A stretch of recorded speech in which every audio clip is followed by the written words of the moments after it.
Guntur Lalpuram హైవేపై road ప్రమాదంలో తీవ్ర గాయాల పాలైన వృద్ధుడు మృతి చెందారు. రెంటపాళ్లకు వెళ్తున్న మాజీ సీఎం జగన్ కాన్వాయ్లోని ఓ వాహనం ఓ వ్యక్తిని ఢీకొట్టింది. ఈ ప్రమాదంలో ఓ వృద్ధుడికి తీవ్ర గాయాలయ్యాయి. స్థానికులు వెంటనే అతన్ని ఆసుపత్రికి తరలించారు. కానీ చికిత్స పొందుతూ మృతి చెందాడు. మృతుడిని వెంగళయ్యపాలెంకు చెందిన సింగయ్యగా గుర్తించారు. అతడికి 2 పిల్లలు ఉన్నారు. సింగయ్య మృతిపై టీడీపీ స్పందించింది. జగన్ ప్రచార పిచ్చికి మరొకరు బలయ్యారంటూ ఎక్స్లో పోస్ట్ చేసింది. ఇంత ప్రమాదం జరిగినా జగన్ కనీసం పట్టించుకోలేదని విమర్శించింది. కాగా పల్నాడు రాజకీయం మరోసారి వేడెక్కుతోంది. ఇక్కడ రాజకీయ హింస ఎక్కువ, రాళ్ల దాడులు, కత్తి దాడులు కామన్.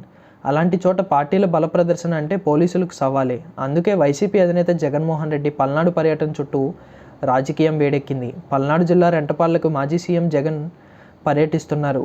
ఆయన టూర్కు పోలీసులు కండిషన్లతో ఓకే చెప్పిన నేపథ్యంలో జగన్ పర్యటన హైటెన్షన్ రాజేసింది. వైసీపీ నేత కొర్లకొండ నాగమల్లేశ్వరరావు కుటుంబాన్ని పరామర్శించేందుకు జగన్ అక్కడికి వెళుతున్నారు. జగన్ పర్యటనతో కాస్త టెన్షన్ వాతావరణం నెలకొంది. ఈ పర్యటనకు కేవలం 100 మందికి మాత్రమే అనుమతి ఉందని పల్నాడు జిల్లా ఎస్పీ శ్రీనివాస్ తెలిపారు. శాంతి భద్రతల సమస్య వచ్చే అవకాశం ఉండటంతో భారీగా జన సమీకరణ చేయొద్దని సూచించారు. మరోవైపు పోలీసులు విధించిన నిబంధనలపై వైసీపీ నేతలు ఆగ్రహం వ్యక్తం చేస్తున్నారు. కూటమి ప్రభుత్వం కావాలనే జగన్ పర్యటనకు అడ్డుకునే ప్రయత్నం చేస్తోందని మండిపడ్డారు. జగన్ పర్యటనపై వైసీపీ, కూటమి నేతల మధ్య మాటల యుద్ధం నడుస్తోంది. వైసీపీ శవరాజకీయాలు చేస్తోందని టీడీపీ అంటుంటే నాగమల్లేశ్వరం మృతికి వేధింపులే కారణమని వైసీపీ నేతలు ఆరోపిస్తున్నారు. అంతేకాదు జగన్ పర్యటనకు కార్యకర్తలు, అభిమానులు తరలి రావాలంటూ పిలుపునివ్వడంతో ఇప్పుడు పల్నాడులో ఏం జరుగుతుందో అనే టెన్షన్ వాతావరణం నెలకొంది. సార్వత్రిక ఎన్నికల ఫలితాలు వెల్లడైన తర్వాత అంటే జూన్ 6న నాగమల్లేశ్వరరావు పురుగుమందు తాగి ఆత్మహత్యాయత్నం చేశారు. 3 రోజుల పాటు ఆసుపత్రిలో చికిత్స కొనసాగింది. జూన్ 9న ఆయన మృతి చెందారు. ప్రస్తుతం ఆయన కుటుంబ సభ్యులు గ్రామంలో అతని విగ్రహాన్ని ఏర్పాటు చేసుకున్నారు. ప్రస్తుతం ఈ విగ్రహాన్ని జగన్ ఆవిష్కరించనున్నారు. రెడ్ బుక్ కారణంగా బలైన తొలి వైసీపీ కార్యకర్త నాగమల్లేశ్వరరావు వైసీపీ అని చెబుతుంటే అసలు కూటమి ప్రభుత్వం ఏర్పాటు కాకముందే మృతి చెందిన వారికి టీడీపీకి సంబంధం ఏంటన్నది టీడీపీ నేతల ప్రశ్న.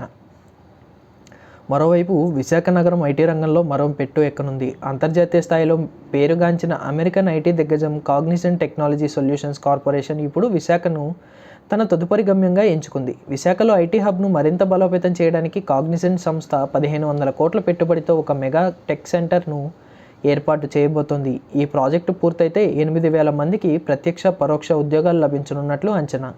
ఇది విశాఖ ఐటీ రంగానికి తిరుగులేని బలం కలిగించనుంది. ప్రాజెక్టును వేగంగా అమలు చేసే ఉద్దేశంతో ఆంధ్రప్రదేశ్ ప్రభుత్వం విశాఖ ఐటీ హిల్స్లో 22 ఎకరాల భూమిని కాగ్నిజెంట్కు కేటాయించేందుకు అంగీకరించింది.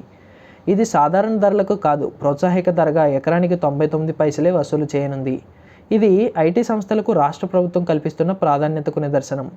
ఈ ప్రతిపాదనతో పాటు మొత్తం 19 కంపెనీల పెట్టుబడుల అంశాలు ప్రభుత్వం ముందుకు వచ్చాయి. ఇవన్నీ state investment promotion board SIPB సమావేశంలో ముఖ్యమంత్రి చంద్రబాబు నాయుడు అధ్యక్షతను ఆమోదించారు.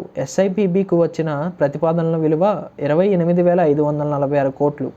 ఈ పెట్టుబడుల ద్వారా రాష్ట్ర వ్యాప్తంగా 30,270 మందికి ఉద్యోగాలు, ఉపాధి అవకాశాలు కల్పించనున్నట్లు అంచనా.